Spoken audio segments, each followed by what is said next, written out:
Dentro de lo que es la apendicitis aguda, bueno, qué decirles, es lo que más operamos en emergencia en los niños, la emergencia quirúrgica más frecuente a nivel nacional y sé que también a nivel internacional.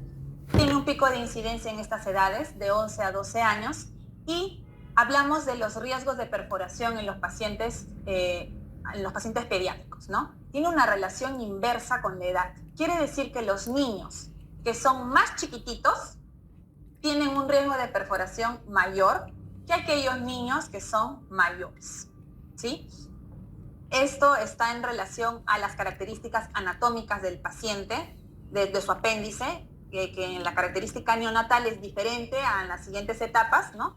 Que genera de que haya un mayor riesgo de que su apéndice se perfore cuando se inflama. Conocemos que hay diferentes etiologías, ¿sí? Pero en la cabeza tenemos a estas dos, la hiperplasia linfoide y la presencia de fecalito, ¿sí? Pero también conocemos de que puede estar secundaria a causas virales, a causas bacterianas, parasitarias, es frecuente los ascaris, hemos encontrado bastantes ascaris en cirugías de apendicitis.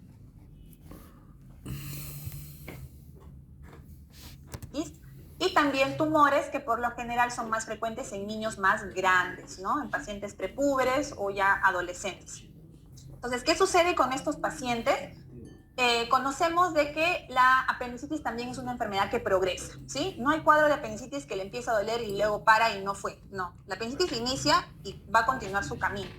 Se genera inicialmente porque hay una obstrucción intraluminal, ya sea por una hiperplasia de un ganglio, ya sea por la presencia de un fecalito, de un cuerpo extraño. Se genera ya una obstrucción que empieza a generar un acúmulo de mucosidad, de moco, a nivel intraluminal. Y esto genera una reacción inflamatoria alrededor del lumen, intraluminal y alrededor del lumen, que va generando un aumento de presión intraluminal progresiva. Y este aumento de presión intraluminal progresiva va a hacer que poco a poco el flujo se vaya alterando, ¿sí? Y finalmente, esto va a llevar al paciente a una necrosis con un alto riesgo de perforación de la luz apendicular y obviamente con salida de contenido fecaloideo purulento y obviamente de proliferación bacteriana. Entonces conocemos las fases de las apendicitis, no difieren de las fases que tienen los adultos. Tenemos la congestiva, la flemonosa, la necrótica y finalmente la perforada, ¿no? Que nos puede dar un cuadro de peritonitis localizado o nos puede dar un cuadro de peritonitis generalizada. Mientras más pequeñito el paciente, es más frecuente que presenten cuadros de peritonitis generalizada, porque los pacientes pediátricos chiquititos no tienen el mecanismo de protección del epiplon. Su epiplon es corto y no llega a la zona del apéndice. Por ese motivo no localizan una peritonitis y tienden a ser cuadros aparatosos de peritonitis generalizada. Dentro de lo que es el score clínico, a diferencia de lo que se tiene en adultos, que es el score Alvarado, nosotros tenemos el score PAS, el Pediatric Appendicitis Score, que nos cataloga a los pacientes en bajo, en el riesgo bajo, en el riesgo intermedio y en el riesgo alto. Hablamos de un puntaje bajo cuando va de 0 a 3, un intermedio cuando va de 4 a 6 y un alto cuando va de 7 a 10. ¿Qué nos diferencia del score Alvarado? Tenemos de igual forma la migración del dolor, ¿sí? Tenemos también la presencia de náuseas, vómitos y de anorexia. ¿Qué cambia con el score de Alvarado? En los niños hay mucho lo que es la hipersensibilidad en el cuadrante inferior derecho, ¿sí? La diferencia es que a los niños nosotros no le hacemos el signo de rebote, ¿ya? ¿Por qué motivo? Para empezar, que los niños son mucho más complicados de examinar y que cualquier acercamiento con el niño ya le genera un llanto y una contractura de la musculatura abdominal. Entonces, imagínense meterle la mano profundamente y luego retirarla abruptamente. Ese niño ya no se va a dejar tocar el resto de la evaluación. Entonces, lo que nosotros realizamos es poner nuestra mano en la zona del punto de McBurney y encima de nuestra manito percutimos, ¿sí? Eso se llama digitopercusión y para nosotros es diagnóstico cuando tenemos digitopercusión positiva de que ese chiquito tiene un cuadro apendicular.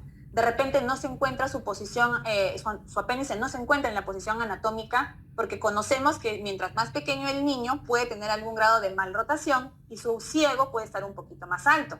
Entonces, que no lo encontremos en fosa ilíaca derecha no quiere decir que no tenga. Tenemos que buscarlo a veces en flanco, a veces tenemos que buscarlo en pelvis, a veces tenemos que buscarlo incluso en cuadrante superior derecho. ¿Por qué? Porque conocemos que hay variantes anatómicas del apéndice en los niños más pequeñitos que nos puede dar, de repente decimos, no, pero en fosa ilíaca derecha está ok, no tiene nada, ¿no? Pero sí, tiene una digitopercusión positiva más arriba. De repente su apéndice tiene una localización más alta, ¿ya?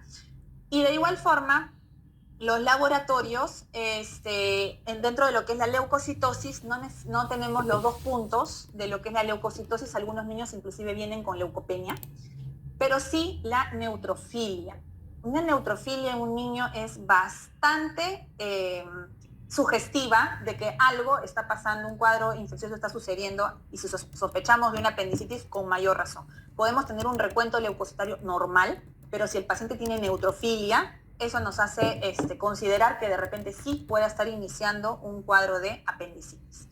Dentro de lo que es el diagnóstico, conocemos que el diagnóstico es clínico, pero pueden haber dudas diagnósticas con estos pacientes, sobre todo cuando hay presentaciones atípicas del cuadro. Y en estos pacientes, pues iniciamos siempre con lo menos invasivo, pedimos el apoyo ecográfico, ¿no?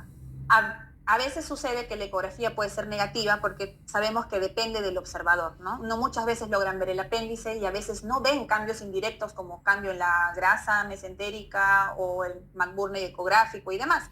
Entonces, si a pesar de que tenemos una ecografía negativa, la clínica nos parece muy sugestiva de un cuadro apendicular, solicitamos la tomografía, que es lo que nos considerado el gold estándar actualmente para el diagnóstico de apendicitis. Y dentro de lo que son los tratamientos, en el caso de las no complicadas, es decir, de los primeros 2 estadios, nosotros indicamos antibiótico profilaxis, quiere decir antes de la cirugía, y obviamente esos pacientes van a una cirugía, ya sea laparoscópica o abierta. Y en el caso complicado, estos pacientes ya no tienen antibiótico profilaxis, sino antibiótico como tratamiento. Y de igual forma van a la cirugía. Y en los casos en los que hay un plastrón apendicular, que sabemos que también son parte de los cuadros complicados, estos pacientes, siempre y cuando no haya signos de peritonitis, no haya signos de obstrucción intestinal, no haya una fiebre elevada persistente o una alteración en el estado general del paciente, van a un tratamiento antibiótico con una cirugía de intervalo que se realiza entre las 8 y 12 semanas. Pero si hubiese alguno de los otros cuadros que les he mencionado, cuadro obstructivo, cuadro de peritonitis, deterioro clínico de su paciente, estos pacientes ingresan a sala de operaciones con los riesgos que eso conlleva, ¿no? Porque sabemos que cuando hay un cuadro de plastrón, las estructuras intraabdominales no se reconocen y tenemos mayor riesgo de lesión de asa o lesión de alguna otra estructura.